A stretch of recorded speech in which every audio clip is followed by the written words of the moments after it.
When people think of things that go fast, they often think of things with jet engines on them. What about trains with jets? This is Railroad Showcase.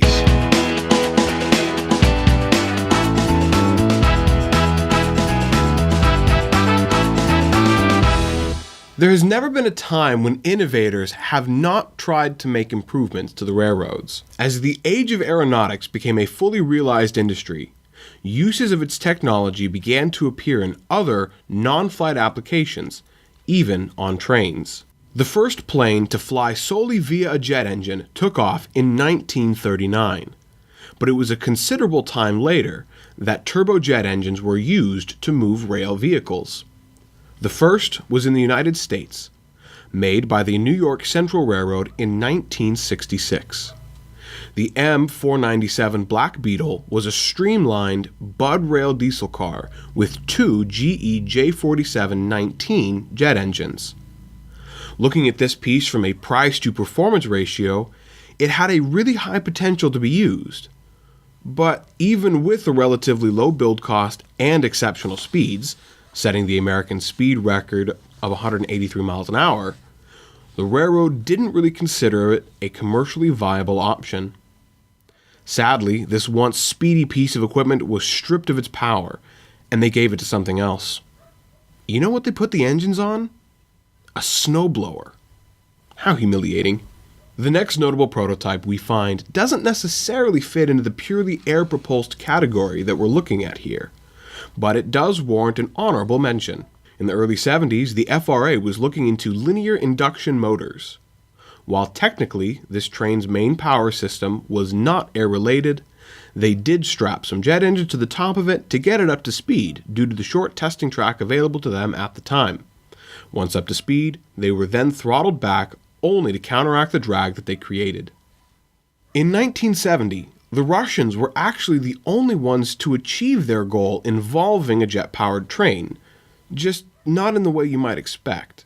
The USSR wanted to create a high-speed rail system using electric trains that could reach 120 miles an hour, but they hadn't solved the hunting oscillation problem found at those high speeds. The research team, taking inspiration from the relative success of the American Black Beetle, took one of their own cars and added jet engines in a similar fashion. They then conducted tests and proved their calculations, and the added data found was then used in their designs for the electric trains. Sadly, once the rail car fulfilled its research function, it was parked and left to rust ever since. The final iteration of air propulsion trains was brought to testing in early 70s France. Jean Bertin spent over a decade dedicated to the creation of the AeroTrain. This particular concept was unique in that it did not use standard rails. Using a cement guideway, the AeroTrain used turbines to force the air under it, making it effectively a guided hovercraft. After several working prototypes, Bertin got the closest to commercial implementation out of all the other air-powered trains, with interest from the U.S. Secretary of Transportation, the Mayor of L.A., and representatives from 18 other countries, all topped off with a signed contract with the French government to build a line on the outskirts of Paris. But his dream would not see fruition. France's National Railroad, SNCF, took strong issue with much of his system, such as the tremendous noise the jet engines made, and the new elevated guideways that would be required. These and more led the SNCF to keep pushing for the continued improvement of the current rail lines.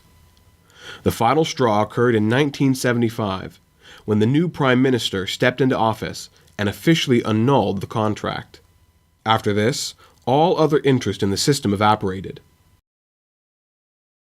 You can get a membership to see the full extended episodes of Railroad Showcase for less than 1/3 of the price of a movie ticket.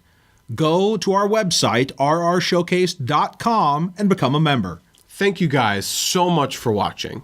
See you next time.